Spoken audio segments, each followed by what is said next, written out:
Home. I've honestly never really understood this movie. I'm not saying it like I don't understand what it's about or where it came from. I mean, I do have a good example of the premise through the trailers, and I know that this was based on a children's book. But what I'm trying to say is that this is one of those things that I look at it and I could only say, I don't get it. I even remember feeling rather confused when I saw the animated short Almost Home when they put it up last year before Mr. Peabody and Sherman and Rio 2.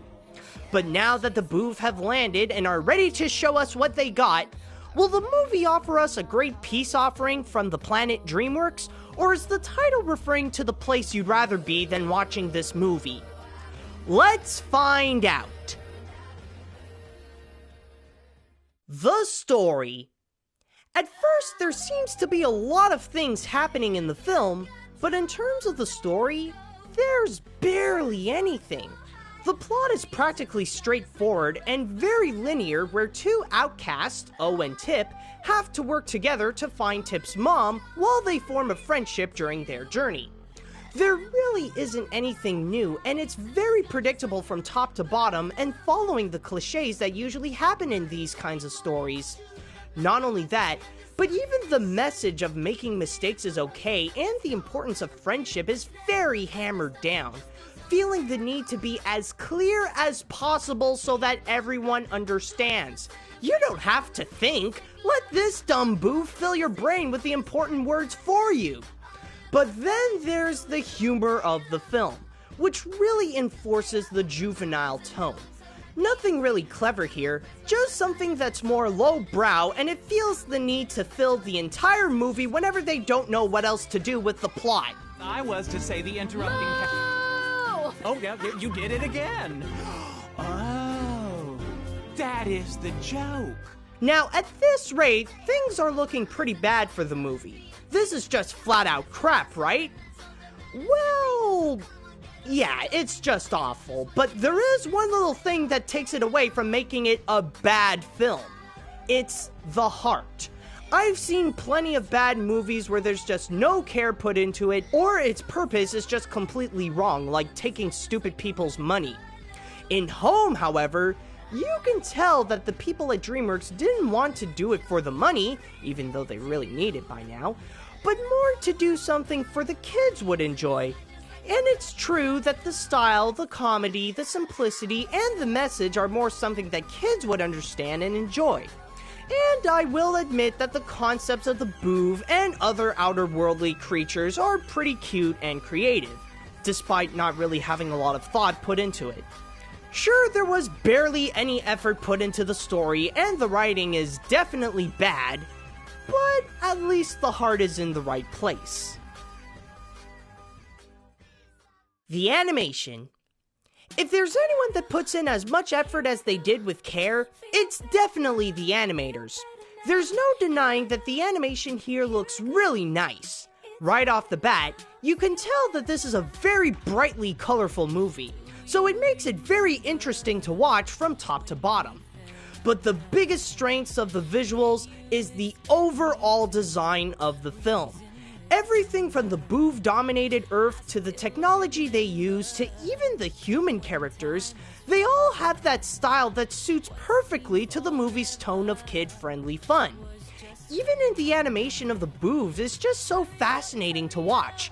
You can tell the great amount of creativity and liberties the animators have when working on these aliens.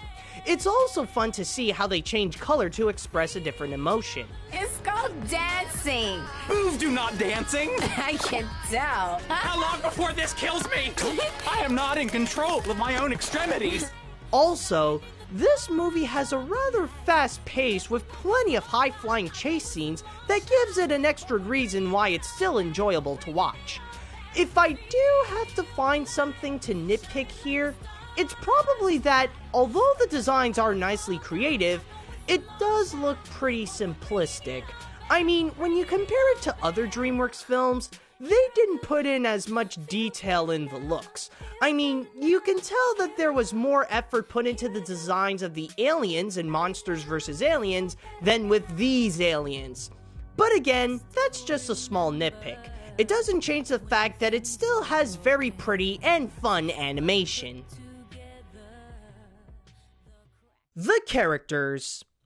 With all the boo featured in here, the movie surprisingly only focuses on a very few characters. Unfortunately, they're not all that memorable to really carry the film.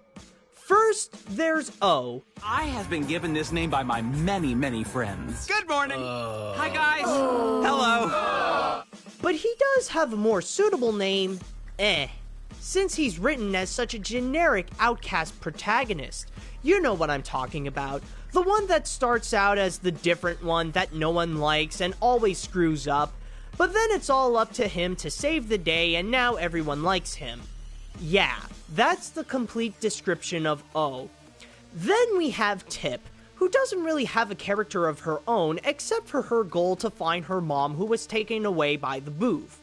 She's made more to be the one that audiences can relate to since she's the only human character, but she's really not that interesting. As for their relationship, since that plays a major part in the movie, it's the generic movie friendship where she doesn't like him at first, then starts growing on him, but whatever feels like an attempt of a character development just passes off as crazy mood swings.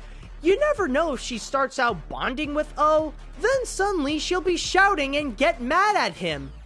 Other than that, there's just Captain Smek, who's just the egotistical comedy relief, Kyle, who's just more plot convenience than anything else, and I wouldn't say that the Gorg are the villains of the film, but more of an obstacle our characters have to go through to reach their goal. The biggest flaw I have to point out of the movie, though, outside of the writing, is actually some of the acting. Sure, Steve Martin does a pretty good job as Captain Smek, but the main characters are actually pretty subpar. You got Rihanna as Tip, who's just underacting, and then you got Jim Parsons as O, who's just overacting, and his constant whimsical tone accompanied with bad English gets really old fast. Is I right, humans people? High hand touching if you is agreeing. I won't say that the characters are hateable or that they leave a bad taste, it's just that they're very generic and forgettable.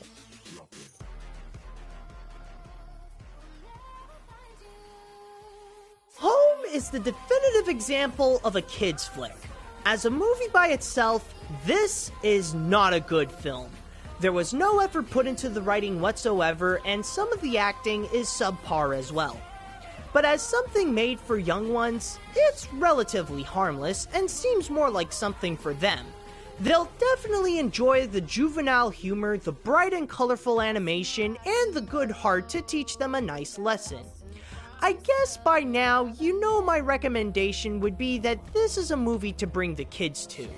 It's made exclusively for them, and I'm pretty sure they'll like it. Anyone older than, well, 8 would be more of a pass, or at best, a rental. And even if this is one of DreamWorks' weaker films, it would make me happy to see this become a financial hit. I mean, with all the flops like Turbo and Penguins of Madagascar, and the complete downsizing for the Game Changer, it's just a really sad thought to witness a huge downfall for the studio that was once Disney's greatest rival in animation. And considering how it did surprisingly well on its opening weekend, maybe things will brighten up for the company after all.